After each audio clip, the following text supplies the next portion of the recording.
My name is Mason Thompson, and at 29 I never expected to be disowned over $30,000.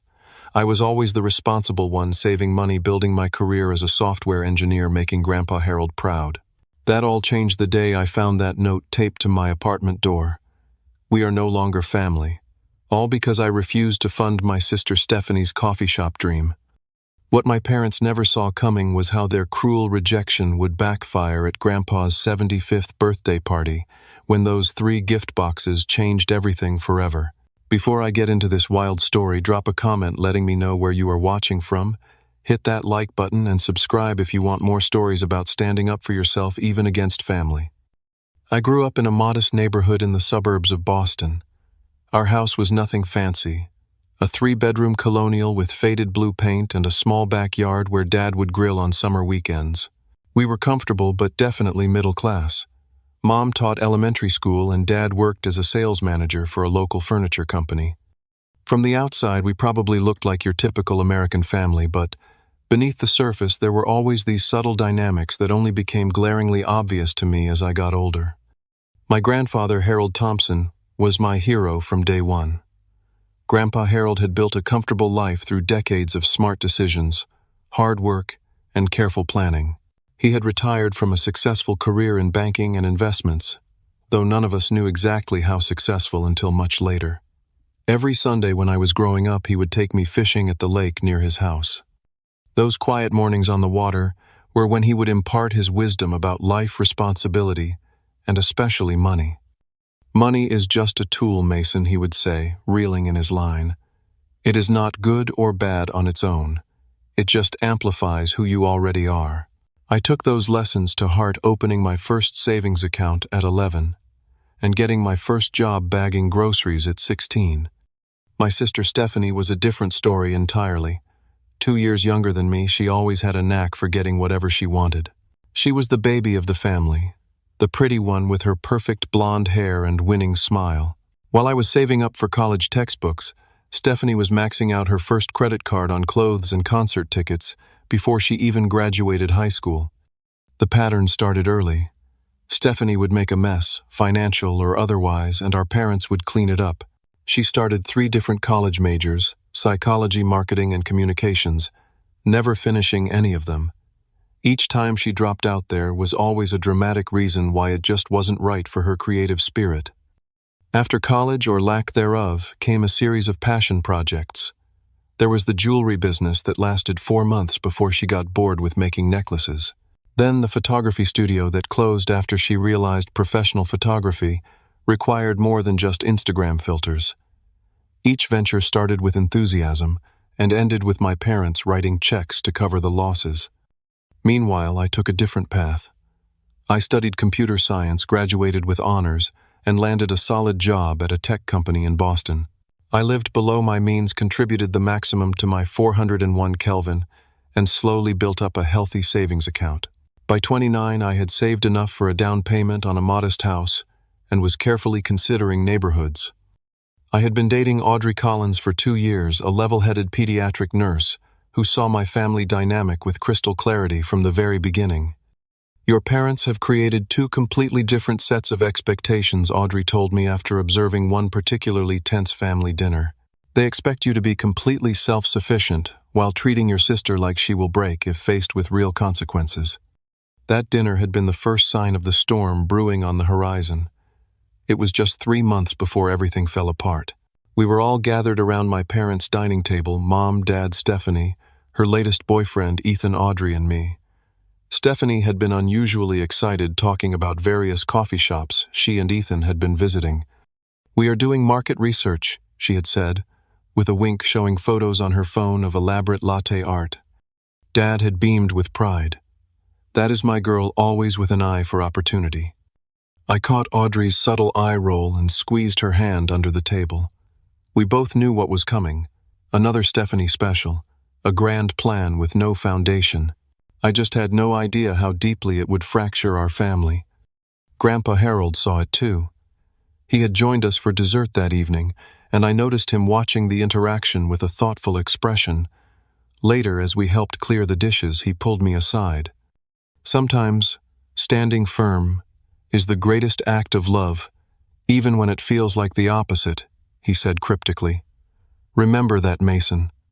I nodded, not fully understanding what he meant. It would be only a few weeks before his words made perfect sense. Looking back now, I can see all the red flags. The way my parents would gush over Stephanie's every impulsive idea while treating my stable career as simply expected. The way they would deflect when I brought up concerns about enabling her. The subtle dismissal whenever I achieved something through hard work. Well, things have always come easily to you, Mason. Nothing had ever come easily. I had simply worked hard, planned carefully, and made sacrifices. But in our family narrative, Stephanie was the creative dreamer who needed protection, and I was the practical one who needed no support. This imbalance had been manageable, even if frustrating for most of my adult life. But then came the coffee shop dream, and with it the ultimatum that would change everything. Stephanie's coffee shop obsession began suddenly the way all her passions did. One weekend, she and Ethan binged some Netflix documentary about third-wave coffee culture, and by Monday, they were self-proclaimed experts. Ethan had been dating my sister for about 8 months at this point. He was 30, worked sporadically as a freelance marketing consultant, and had the kind of confidence that came from never facing real consequences. Their plan, as they enthusiastically explained at a family dinner, was to open The Daily Grind, an artisanal coffee shop in downtown Boston that would revolutionize coffee culture in New England. Never mind that Boston already had dozens of excellent independent coffee shops. Never mind that neither of them had ever worked a day in food service. We will source directly from farmers in Colombia and Ethiopia, Stephanie explained, despite having no international business connections. And we will have a rotating gallery featuring local artists, Ethan added, though he knew no local artists. What they did have was a Pinterest board full of exposed brick walls and Edison bulb fixtures, and absolutely no business plan whatsoever. My parents ate it up. Dad talked about how entrepreneurial spirit ran in the family. It did not. Mom gushed about how she could see Stephanie on the cover of Boston Magazine's 30 Under 30 issue. I stayed quiet, pushing mashed potatoes around my plate, while Audrey squeezed my knee under the table. When Stephanie announced they were taking a research trip to Seattle to study the coffee capital of America, I finally spoke up. Have you done any financial projections? I asked. Commercial rent in downtown Boston is pretty steep. The table went quiet. Stephanie's smile faltered for just a second before Ethan jumped in. We are approaching this holistically, he said, which meant, no, they had not done any math at all. This is about creating an experience, not just crunching numbers. Dad shot me a warning look. Not everything is about spreadsheets, Mason.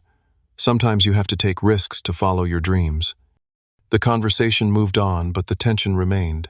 A week later, Stephanie and Ethan departed for their Seattle research trip, which, based on their Instagram feeds, consisted mostly of tourist activities and selfies with overpriced lattes. I tried to be supportive, despite my reservations. I even sent Stephanie links to small business resources and offered to help review their business plan when they created one. She left me on red. 3 days after they returned from Seattle, my doorbell rang at 9:30 p.m. on a Tuesday. I was already in sweatpants unwinding after a long day of debugging code when I found Stephanie and Ethan on my doorstep, both unusually dressed up. Surprise visit. Stephanie sang out, pushing past me into my apartment. We brought wine. Ethan followed with a bottle of something much more expensive than what I typically bought. I had a sinking feeling as I closed the door. We settled in my living room, them on the couch, me in my reading chair. Stephanie chatted animatedly about Seattle, how inspirational it had been, how clear their vision had become. I nodded along, waiting for the real reason for their visit. Finally, after their second glass of wine, Stephanie set down her glass and leaned forward. So we found the perfect location, she said, her voice taking on that sweet tone she used when she wanted something. It is an amazing space in Back Bay, close to the college crowds, but also the business district. That sounds expensive, I said carefully. Well, yes, quality comes at a price, Ethan chimed in. But the opportunity is incredible. The previous tenant is leaving at the end of the month, so we need to move fast. We already have most of what we need, Stephanie continued. Mom and Dad are helping with some of the startup costs, and Ethan's parents are contributing too. I nodded slowly, still waiting for the hammer to drop. But we are still about 30,000 short, she finally said, looking at me with wide, expectant eyes. And we immediately thought of you. You are always so good with money, and we know you have savings. There it was. The real purpose of the wine, the surprise visit, the flattery. You want me to lend you $30,000, I asked, just to be crystal clear. Not lend, invest, Ethan corrected enthusiastically. You would be a partner. A silent partner, of course, since you are busy with your job. But you would get a share of the profits. I took a deep breath. Have you created a business plan? Financial projections? What about your experience in the industry? Stephanie's smile tightened. We do not need all that corporate stuff. We have vision and passion. Stephanie, I cannot invest $30,000 based on vision and passion, I said, as gently as I could. That is a significant amount of money. But you have it, she pressed. I know you do. You are always saving. I have been saving for years to buy a house, I explained. And even if I had extra, I would need to see a solid business plan before investing in any business. The atmosphere in the room shifted. Stephanie's sweet demeanor evaporated, replaced by the entitled anger I had seen many times before. So you would rather buy yourself a house than help your own sister, she snapped. That is so selfish, Mason. I am happy to help in other ways, I offered. I could help you put together a business plan, or I could connect you with a friend who works in small business lending. Maybe I could contribute a smaller amount if you secure the rest through proper channels. Ethan scoffed. We do not need a handout. We thought you would be excited to be part of something special, but I guess you are too risk-averse. Stephanie was already standing up, gathering her purse. I cannot believe my own brother would not support me, after everything our family has done for you. What exactly had they done for me? I had worked for everything. I had paid my own way through college with scholarships and part-time jobs. But this was not the time to bring that up. Stéphanie Prévin. Save it, she cut me off. You are going to regret not helping family when you had the chance. Just wait and see. They stormed out, Stephanie, slamming my door hard enough to make the pictures rattle on my walls. I sat in my quiet apartment, a sick feeling growing in my stomach. Something told me this was not going to blow over like our usual disagreements. I was right. 3 days of silence followed Stephanie's dramatic exit from my apartment. No calls, no texts, not even angry social media subtweets. The quiet was more unnerving than an immediate blowback would have been. Then on Saturday morning, my phone chimed with a text from my father, family meeting at our house. 2 p.m., be there. No explanation, no pleasantries. Just a summons. I called Audrey immediately, my stomach in knots. They are going to ambush me about this coffee shop money, I told her. Then do not go alone, she said firmly. I will come with you. I appreciated the offer, but something told me this needed to be handled within the family first. Let me see what happens. I will call you right after. When I arrived at my parents' house that afternoon, the atmosphere was thick with tension. Mom sat stiffly on the couch. Dad stood by the fireplace with his arms crossed, and Stephanie perched on the armchair looking simultaneously victimized and triumphant. No Ethan, interestingly. This was strictly family. Sit down, Mason, Dad said, gesturing to the lone chair positioned across from the three of them. The setup was not lost on me, them versus me. I sat trying to keep my expression neutral. What is going on? Mom spoke first, her voice carrying that disappointed teacher tone she had perfected over decades in elementary education. Stephanie told us about your conversation the other night. We are very disappointed, Dad added. I looked between them. Because I would not give Stephanie $30,000 for a business with no plan. That seems like a reasonable financial decision to me. Stephanie's eyes welled with tears on cue. See how he twists everything. I was not asking him to just give me money. It was an investment opportunity for all of us. Dad stepped forward. Mason, your sister has found her passion. This coffee shop could set her up for life, give her stability and purpose. As her brother, you should want that for her. I do want that for her, I said carefully. But I want it to succeed, which means doing it the right way with proper planning, appropriate funding channels, and realistic expectations. Mom shook her head. You have always been so rigid, so unwilling to support your sister's dreams. That stung. I had spent years carefully avoiding criticizing Stephanie's impulsive decisions, offering help when I could, staying silent when I could not. But apparently drawing a boundary around my hard-earned savings made me the villain. I offered to help her create a business plan, I reminded them. I offered to connect her with proper financing options. I even offered a smaller amount if she could secure the rest through legitimate channels. We already told her we would make sure you helped, Dad said flatly. That stopped me cold. You what? We promised Stephanie you would contribute, Mom clarified. We know you have the money, Mason. You have always been so frugal. You promised my money to Stephanie without even asking me. I could not believe what I was hearing. Stephanie sniffled dramatically. We are family. Family supports each other. Family does not make financial commitments on behalf of other family members, I countered, feeling my temper rising. And family does not guilt each other into making poor financial decisions. Dad's face hardened. Is that what you think this is? A poor decision? Your sister finally finds something she is passionate about, and you dismiss it as a poor decision. Have either of you looked at their business plan, I asked. Their financial projections, their market analysis, their experience in the industry, because I asked for those things and they do not exist. Mom waved her hand dismissively. Details can be worked out later. What matters is supporting Stephanie now when she needs it. The conversation went in circles for nearly an hour. Me asking for basic business fundamentals, them insisting that family obligation trumped financial common sense. With each passing minute, I felt more isolated in that room, more certain that they had already decided I was wrong before I even arrived. Finally, Dad delivered the ultimatum that would change everything. Mason, he said, standing tall with his arms crossed. This family has always supported each other. Your mother and I have already committed to helping Stephanie with part of the startup costs. Your grandparents are contributing a small amount too. I doubted that last part. Grandpa Harold would never invest without a solid business plan, but I let it slide. Now it is your turn to step up, Dad continued. Either help your sister, or do not consider yourself part of this family. The words hung in the air like a physical thing. I stared at him, waiting for some sign that he was exaggerating, that he did not really mean to threaten our relationship over this.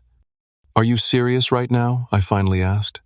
You are threatening to disown me if I do not give Stephanie $30,000. Do not be so dramatic, Mom sighed. No one is disowning anyone. We are simply saying that in this family we support each other. If you cannot do that, then perhaps you need to reconsider your priorities. I looked at each of them. Dad's stern face, Mom's disapproving frown, Stephanie's victorious smirk poorly disguised as sadness. In that moment, something broke inside me. My priorities are just fine, I said, standing up. I work hard, I plan carefully, I live responsibly, and I do not make financial commitments I cannot fulfill. If that makes me not part of this family, then maybe we have different definitions of what family means. I walked out, ignoring their calls to come back and be reasonable. The drive home was a blur, my hands shaking on the steering wheel. Surely they would come to their senses. Surely this was just an emotional moment that would pass. But the days that followed proved me wrong. My calls went unanswered. My texts received single-word responses, or nothing at all. I tried reaching out to Mom directly, thinking she might be more reasonable, but her reply was chilling. When you are ready to apologize to your sister and fulfill your family obligation, we can talk. A week after the confrontation, I came home from work to find an envelope taped to my apartment door. Inside was a handwritten note in my father's distinctive block lettering. We are no longer family. Do not contact us unless you are ready to help Stephanie. I stood in my hallway, the paper trembling in my hands as the full weight of what was happening crashed down on me.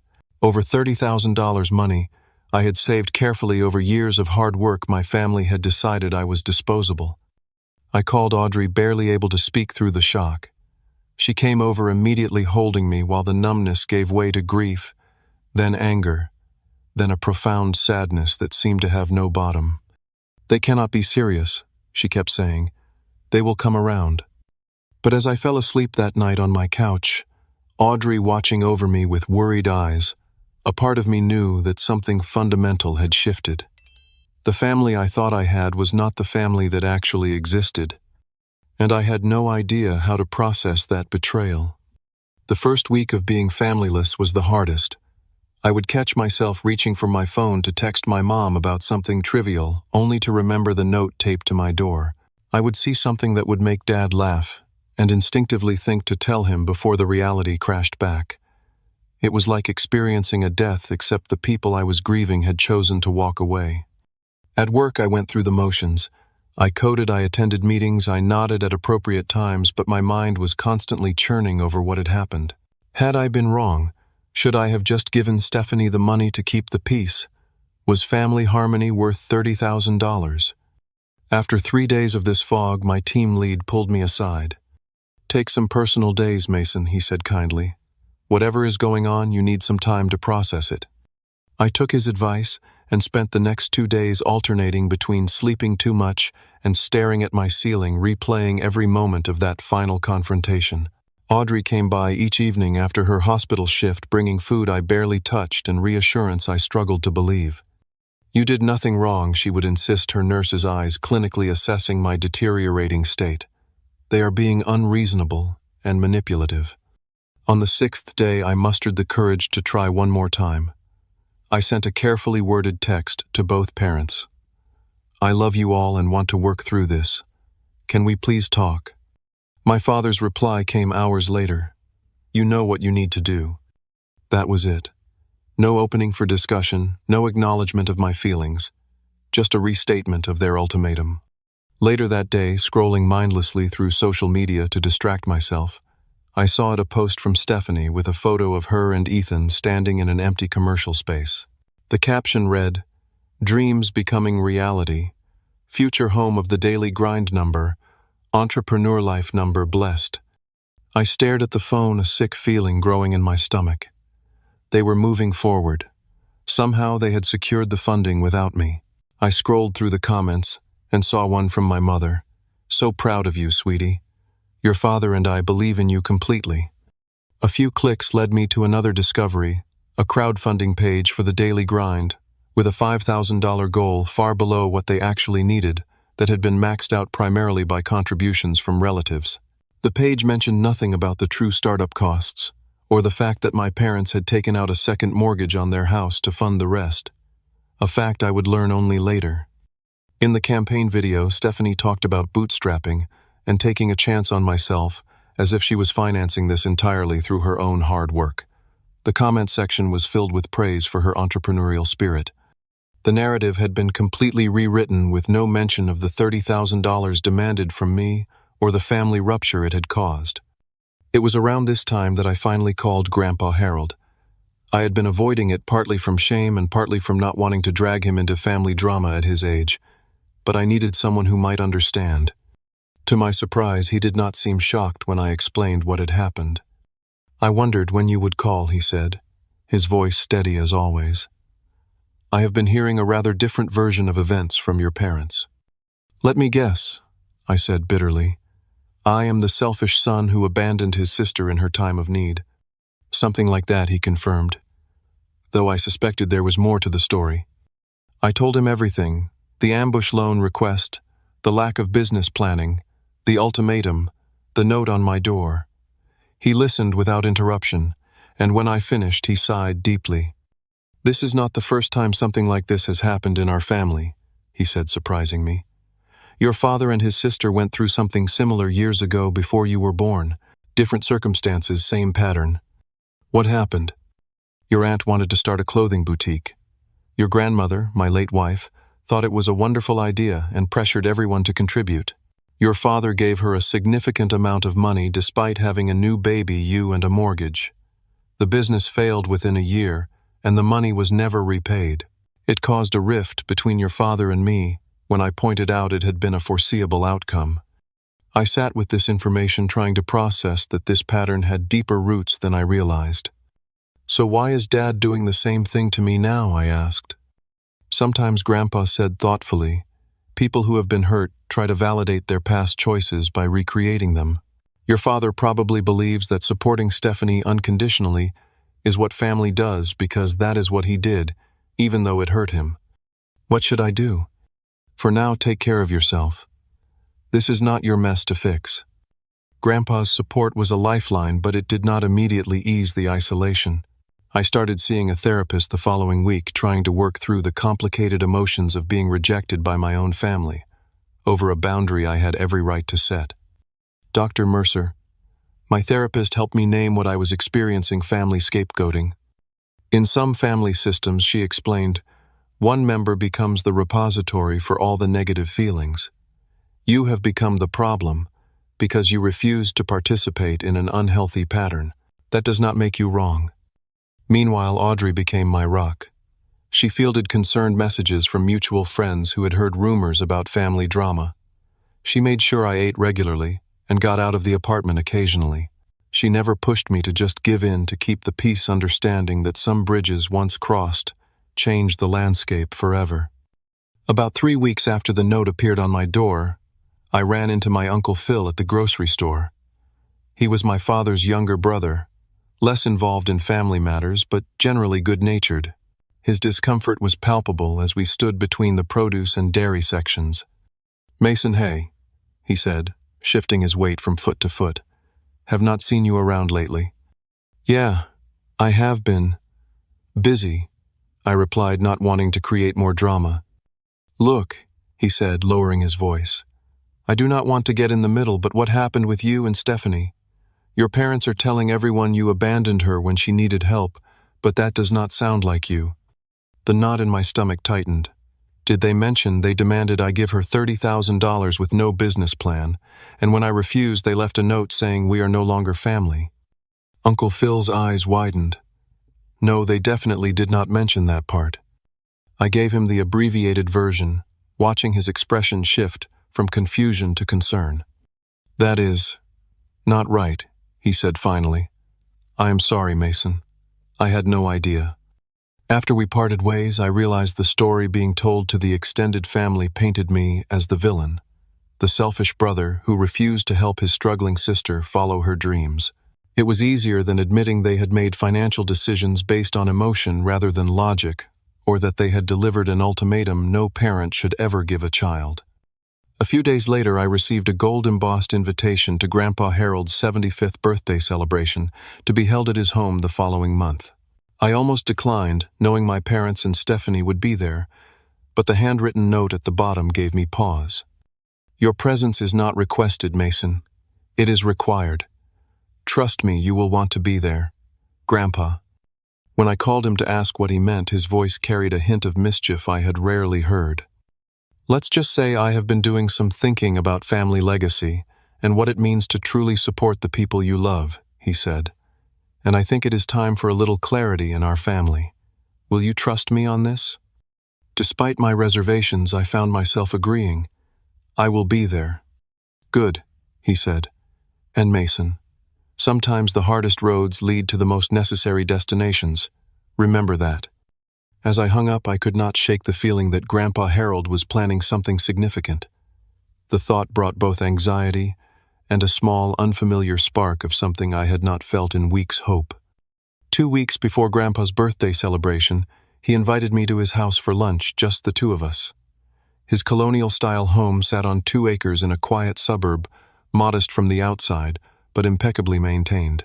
As always, he answered the door himself, despite having reached an age where most people would be slowing down. Come in," he said, clapping me on the shoulder. Maria made her famous pot roast before she left for the day. Maria was his housekeeper of 15 years, a warm woman who treated Grandpa like family and me like a favorite nephew. The house smelled incredible, a comforting mix of slow-cooked beef and fresh-baked bread that momentarily pushed aside the constant anxiety I had been carrying. We ate in his sunroom, overlooking the meticulously kept garden. After some small talk about my work and Audrey, Grandpa set down his fork and fixed me with his clear blue eyes. "I owe you an apology, Mason," he said seriously. "For what?" "For not stepping in sooner. I have watched this dynamic in our family for too long without addressing it directly. Your father has repeated patterns from his own upbringing, and now Stephanie is doing the same. I shifted uncomfortably. It is not your responsibility to fix this, Grandpa. Perhaps not, he agreed. But as the patriarch of this family, I do have a responsibility to uphold certain values that seem to have gotten lost along the way. He rose and walked to his desk in the corner of the room, retrieving a leather portfolio. I want to show you something. Inside were documents, financial statements, property deeds, investment portfolios, far more extensive than I had ever imagined. Your father believes I live comfortably on my pension and some modest savings, Grandpa explained. He has never been particularly interested in financial matters beyond maintaining appearances. What he does not know is that my banking career was considerably more successful than I let on, and my investments have performed exceptionally well. I scanned the documents, my eyes widening at the figures. Grandpa Harold was not just comfortable, he was wealthy. Very wealthy. Why are you showing me this? Because you need to understand what is at stake, he said simply, and because I want you to know that I have been watching the coffee shop situation with great interest. He pulled out another folder, this one containing what looked like private investigator reports, financial analyses, and photographs. You had Stephanie investigated? I asked, shocked. Not Stephanie, he corrected. Ethan, and the business. I wanted to know exactly what I was dealing with before I made any decisions. The reports painted a troubling picture. Ethan Rodriguez had been involved in 3 failed business ventures in the past 5 years, a fitness app, a meal delivery service, and a digital marketing agency. Each had followed the same pattern: enthusiastic launch mismanagement failure within 18 months. He had left behind unpaid vendors and disgruntled investors each time. More concerning were the current financials for the daily grind. They had already spent nearly $40,000 on unnecessary high-end fixtures and equipment before even finalizing permits. The location they had secured was charging premium rent, but was actually 2 blocks away from the prime foot traffic area.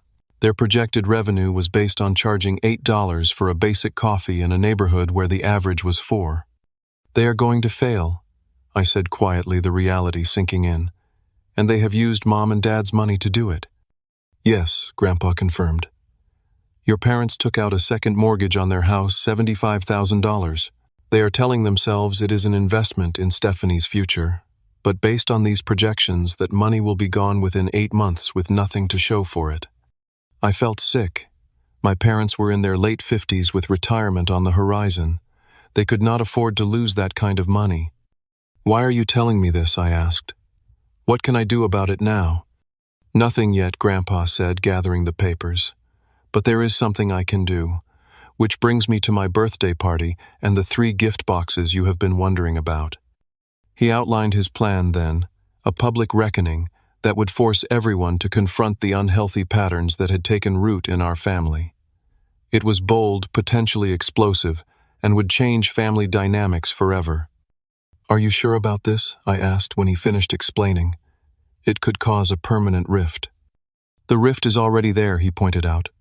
They disowned you over money, Mason. Money they then proceeded to waste on an ill-conceived venture. What we are doing is bringing truth into the open, where it can finally be addressed. He showed me the contents of the 3 boxes he had prepared, one for Stephanie and Ethan, one for my parents, and one for me. Each contained carefully selected documents and items that would tell a part of the larger story. My attorney Walter will be there to handle the legal aspects, Grandpa added. He has been my friend for 40 years and understands exactly what we are doing and why. As I left his house that afternoon, I felt both dread and a strange sense of relief. Whatever happened at the birthday party, the secrets and manipulations would finally be exposed. Whether that would heal our family or fracture it permanently remained to be seen. The night before the party, I called Audrey in a moment of panic. What if this makes everything worse? I asked her. What if this just confirms to them that I am the villain? Mason, she said gently, you are not responsible for how they react to the truth. That is on them. You deserve to have your side of the story told, and your grandfather deserves to allocate his resources according to his values. Whatever happens tomorrow, remember that you acted with integrity throughout this entire situation. Her words steadied me. As I hung up, I realized that regardless of what happened at Grandpa's party, I had already gained something valuable from this painful experience, a clearer understanding of my own worth and the kind of relationships I deserved. Tomorrow would bring whatever it would bring. I was as ready as I could be. Grandpa's 75th birthday celebration was scheduled for 2 p.m. on a perfect June Saturday. I arrived 30 minutes early, as he had requested, parking my car at the far end of the circular driveway, already filling with familiar vehicles. My heart hammered as I recognized my parents' silver SUV and Stephanie's red compact. Grandpa met me at the side door looking sharp in a navy suit with a gold tie pin, a gift from my grandmother before she passed. "Right on time," he said with an approving nod. "Walter is already here in my study. The boxes are prepared." Walter Simmons was a distinguished-looking man with silver hair and the calm demeanor of someone who had seen every type of family drama over his long legal career. He shook my hand firmly. "Your grandfather speaks very highly of you, Mason," he said. "What he is doing today takes courage, but he believes it is necessary." We reviewed the plan one final time, and then it was time to join the gathering. Grandpa's spacious living and dining rooms had been transformed for the occasion with elegant flower arrangements and a catered spread that would have impressed even the most discerning guests. About 30 family members and close friends were already mingling, champagne flutes in hand. The moment I entered the room, I felt it, the shift in atmosphere, the subtle turning of heads, the whispered comments. Uncle Phil gave me a sympathetic nod from across the room. Aunt Margaret, always the family gossip, practically gave herself whiplash trying to see if I would approach my parents. Mom and Dad stood near the fireplace, pointedly looking away when they noticed me. Dad's posture stiffened, and Mom busied herself with her champagne glass. Stephanie, holding court near the gift table with Ethan at her side, shot me a glare that could have frozen hell. Rather than approach them, I made my way around the room, greeting other relatives and family friends. Many seemed surprised by my presence, confirming my suspicion that the narrative of my abandonment had been widely circulated. "Mason, we have not seen you at family gatherings lately," my cousin Jessica said, her eyes curious. "I have been focused on work," I replied neutrally, "but I would never miss Grandpa's 75th. After about 20 minutes of this uncomfortable dance, Grandpa Harold clinked his glass for attention. The room quieted as all eyes turned to him. "Thank you all for coming to celebrate this milestone with me," he began, his voice strong despite his age. 75 years is a long time to live, and it gives a man perspective on what truly matters. He spoke briefly about his late wife, his career, and the joy of watching his family grow. Then his tone shifted slightly. "As many of you know, family has always been my highest priority. Not just the idea of family, but the substance of it. The values, the mutual respect, the integrity that binds us together across generations." I noticed my father shifting uncomfortably, perhaps sensing the turn in conversation. "Today I want to do something a bit different," Grandpa continued. "Instead of receiving gifts, I would like to give some. Specifically, I have prepared special gifts for 3 members of my family who are at a crossroads."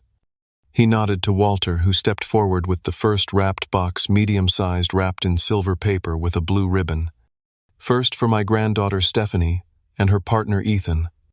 Stephanie stepped forward, beaming at being singled out.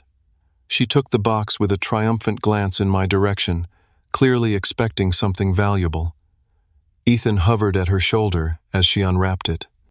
Inside was a leather-bound folder with gold embossing that read, "The Daily Grind, a Reality Check." Stephanie's smile faltered as she opened it. "What is this?" she asked, her voice suddenly small. That, Grandpa said calmly, is a comprehensive analysis of your coffee shop business, including market research, financial projections based on actual data, and a detailed history of Ethan's previous business ventures. The room went silent. Ethan's face drained of color. "I do not understand," Stephanie said, though her expression suggested she was beginning to. "Page 3 might be particularly illuminating," Grandpa suggested, "where you will find documentation of how the $40,000 already spent has been allocated, including the $8,000 espresso machine that was purchased, but delivered to Ethan's apartment, not the shop. Location." Gasps rippled through the room. Ethan took a step back. That was we were storing it temporarily, he stammered. Perhaps Grandpa nodded. Just as you were temporarily storing the funds from your previous investors before those businesses also failed. He turned to the wider room. I believe in supporting family, but true support sometimes means preventing harm, rather than enabling it. Stephanie has tremendous potential, but this business as currently conceived and managed is not viable. The folder contains proof of that assessment from 3 independent business consultants. Stephanie's face crumpled, tears streaming down her cheeks. Real ones this time, not the performative ones she had used so effectively in the past. Before she could respond, Walter stepped forward with the second box smaller, wrapped in gold paper. For my son Robert and his wife Diana, Grandpa announced, looking directly at my parents. Dad hesitated before stepping forward to take the box, Mom trailing behind him. The unwrapping was painfully slow, the room collectively holding its breath.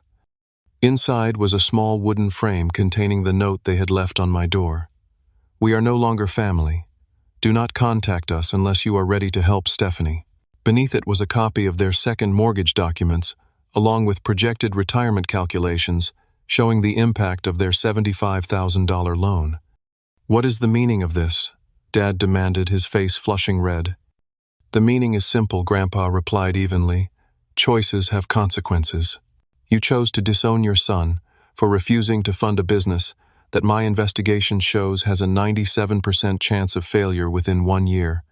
You chose to leverage your retirement security on that same business. And you chose to create a false narrative about Mason to the rest of the family. Mom's hand flew to her mouth. Harold, this is a private family matter. Is it? Grandpa cut in. Because the note disowning my grandson seems quite definitive and public, and the story you have been telling about him abandoning his sister has certainly made the rounds. He turned to address the stunned gathering. For those who have heard only one version of recent events, let me clarify. Mason did not refuse to help his sister out of selfishness. He refused to invest $30,000 in a business with no viable plan run by someone with a history of financial irresponsibility and a partner with a track record of failed ventures. He offered alternative forms of support, all of which were rejected. For this reasonable boundary, he was cut off from his family completely. The silence in the room was deafening. I stood still, feeling dozens of eyes shifting between me and my parents, the narrative they had constructed crumbling in real time. Finally, Walter brought forward the third box, the largest, wrapped in simple blue paper. And for my grandson, Mason, Grandpa, said, his voice warming as he looked at me. With slightly shaking hands, I unwrapped the box. Inside was a leather portfolio similar to the one Grandpa had shown me in his study 2 weeks earlier, but with my name embossed on the cover. As I opened it, Grandpa addressed the room. Mason has demonstrated the values I hold most dear: integrity, responsibility, and genuine care for others' well-being. While it might seem supportive to give someone whatever they ask for, true support often means helping people make sound decisions, even when those decisions are difficult. I scanned the documents in the portfolio, my eyes widening. It contained trust documents naming me as the primary trustee of Grandpa's estate, along with educational trusts for future generations, and a significant immediate gift to help with my house down payment. I have restructured my estate, Grandpa announced. The bulk of my assets will be held in a family trust with Mason as the primary trustee. The trust includes provisions for education, health care, and genuine entrepreneurial efforts that include proper planning and accountability. He looked pointedly at my parents. What it does not include is bailouts for impulsive decisions or funding for businesses with no viable plan. Those are not gifts of love. They are enablements of future failure. The room erupted in murmurs. Stephanie was openly crying now, while Ethan had mysteriously disappeared from the party. My parents stood frozen, the frame still in my father's hands, as the full implications of what had just happened sank in. I caught Uncle Phil's eye across the room. He gave me a subtle nod of understanding and what looked like respect. Other relatives were whispering, reassessing the family drama in light of these revelations. I believe Grandpa said, raising his voice slightly to be heard above the murmurs, that it is time for some honest conversations in this family. Walter will be available to answer any questions about the trust arrangements, and I hope that after some reflection, we can begin to rebuild relationships on healthier foundations." With that, he clinked his glass once more. "Now I believe there is cake waiting to be served. 75 candles wait for no man."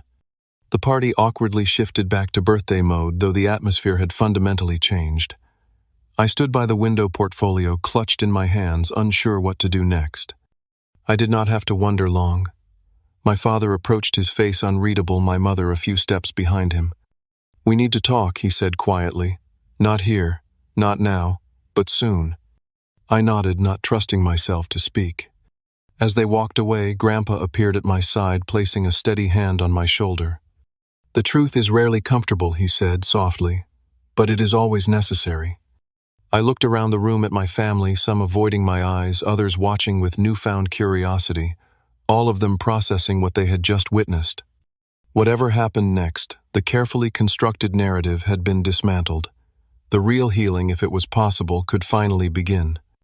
The immediate aftermath of Grandpa's birthday revelation was both chaotic and oddly silent. Most guests made polite excuses and left early, eager to escape the tangible tension hanging in the air. Stephanie disappeared with a tearful dash to her car, while my parents lingered awkwardly, making stiff small talk with relatives while avoiding both me and Grandpa Harold. As the last guests filtered out, Grandpa found me on the back patio, staring at the sunset. "Are you all right?" he asked, settling into the chair beside me. "I honestly do not know," I admitted. "Part of me feels vindicated, and part of me feels terrible about how public it all was." "Sometimes," he said thoughtfully, "private conversations allow harmful patterns to continue. Some truths need witnesses to be truly heard." Before I could respond, the patio door opened, and my parents stepped out. They looked smaller, somehow less certain than I had ever seen them. "Could we have a moment with Mason, Dad?" asked Grandpa, his voice lacking its usual authority. Grandpa looked to me for confirmation.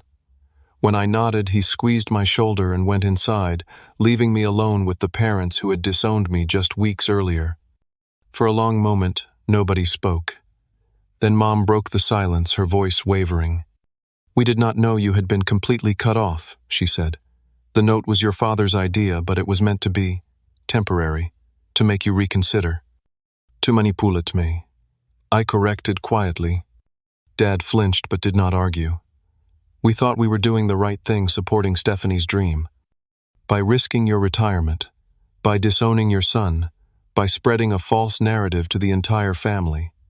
The questions came out sharper than I intended, years of built-up frustration, finally finding voice. "We were wrong," Dad said, the words seeming to physically pain him, "about many things. It was not exactly the apology I deserved, but it was more acknowledgement than I had ever received from him." "What happens now?" I asked. "We need time," Mom said, "to think about everything that came to light today, about the coffee shop, about our relationship with you, about all of it." "I need time too," I told them honestly. "What you did hurt me deeply. I cannot just pretend it never happened." They nodded, understanding that reconciliation, if it came, would not be immediate. As they turned to leave, Dad paused. "Your grandfather," he said haltingly, "has always seen something special in you, I think. I think today I finally understood why. It was the closest thing to a compliment my father had given me in years." In the weeks that followed, the family landscape shifted in ways both subtle and profound. Stephanie's coffee shop plans imploded spectacularly when Ethan disappeared with what remained of their startup funds. The investigation Grandpa had initiated revealed that he had been siphoning money from the beginning, including selling that expensive espresso machine for cash. Stephanie was devastated, but for perhaps the first time, it was a genuine devastation rather than a performative one. With the business facade shattered and Ethan gone, she was forced to confront not just his betrayal, but her own pattern of magical thinking and financial irresponsibility. 2 weeks after the birthday party, she showed up at my apartment alone, and without the usual dramatic entrance. "I do not expect you to forgive me," she said, sitting stiffly on the edge of my couch, "but I needed to tell you that you were right, about everything." We talked for hours that day, really talked perhaps for the first time as adults. She confessed her jealousy of my stability, her fear of failure, her pattern of using charm and drama to avoid facing consequences. I shared my resentment at always being expected to be the responsible one, my hurt at being taken for granted, my frustration at being cast as the villain for setting reasonable boundaries. "I do not know how to fix any of this," she admitted, as evening fell. "The shop is gone. Ethan took what was left of Mom and Dad's money. My credit is ruined. And I have treated my brother like an ATM instead of a person." "You start by making different choices," I told her. "One day at a time." Stephanie enrolled in community college the following month, starting with basic business and accounting classes. She moved back home with our parents, got a job as a barista at an established coffee shop, and began the slow process of rebuilding her financial life from scratch. My relationship with my parents took longer to mend. The note they had left on my door had cut deeper than they seemed to realize, revealing a conditional love I had always suspected but never wanted to confirm. We started with occasional phone calls, then graduated to brief coffee meetings, each interaction careful and measured. "Your grandfather's intervention was illuminating," Dad admitted during one such meeting about 2 months after the birthday party. "He made me see that I have been repeating patterns from my own past." He shared more about the failed clothing boutique, how he had felt pressured to support his sister financially, despite his own misgivings, how the loss had strained his early years of marriage and parenthood. "I think I needed to believe it was the right choice," he confessed. "So when Stephanie needed money, I convinced myself that supporting her unconditionally was what family does, even if it meant pressuring you to do the same." Mom had her own revelations. "I always thought Stephanie needed more support because she was sensitive, creative. I did not see how we were actually holding her back by never letting her experience consequences." Their second mortgage remained a financial burden, though less catastrophic than it might have been. Grandpa Harold, true to his principles about not enabling poor decisions but still caring about family, helped them refinance on the condition they attend financial counseling. My relationship with Audrey deepened through all of this. She had seen me at my lowest and stayed steadfast, offering support without trying to fix everything. 6 months after Grandpa's birthday party, I used part of his gift to put a down payment on a modest house and asked her to move in with me. She said yes.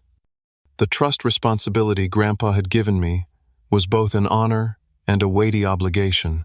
I worked closely with Walter to understand the legal and ethical dimensions of being a trustee, determined to uphold the values Grandpa had entrusted me to protect.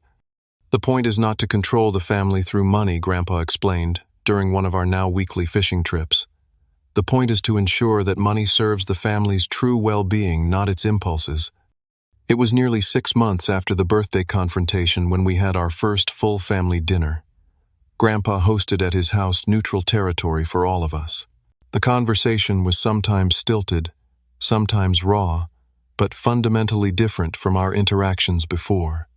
Stephanie talked about her classes and what she was learning about business fundamentals. Dad discussed the financial counseling insights without defensiveness. Mom mentioned a support group she had joined for parents learning to establish healthier boundaries with adult children. As we finished dessert, Grandpa raised his glass in a toast. "To growth," he said simply. "May we always be brave enough to learn."